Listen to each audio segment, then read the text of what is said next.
guess my experience as a player, it has led to a couple of ideas or epiphanies. First of all, the simpler the guitar is, the better. When you're in a live playing situation, you don't need a lot of switches and knobs and buttons because you're engaged in the activity of either impressing girls or making a musical statement.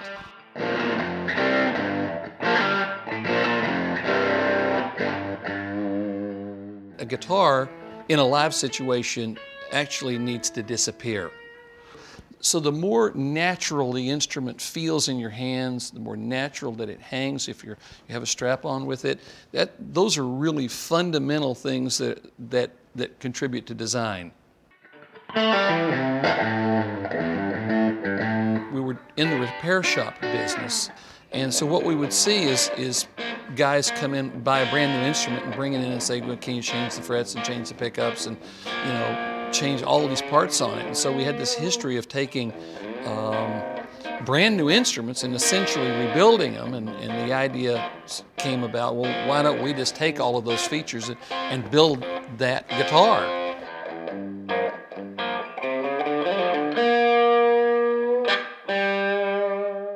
One of the misconceptions from the 80s was that Jackson Charvel was a heavy metal guitar company, and certainly there were any number of guys that played the guitars that were heavy metal guys.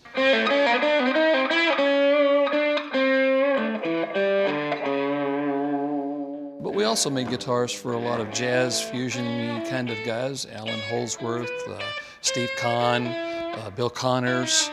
A lot of different kind of players played Jackson Charvel guitars, and in essence they were all looking for the same thing, which was a great guitar.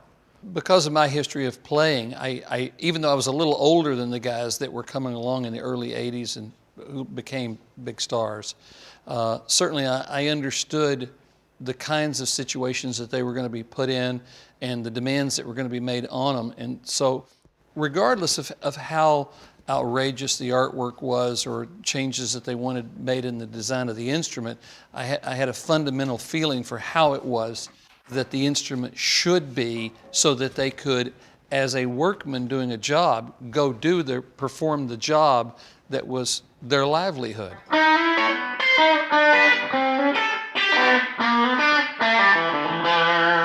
The guitars that we were making in those days were tailored very much to the music that was being played at that period of time.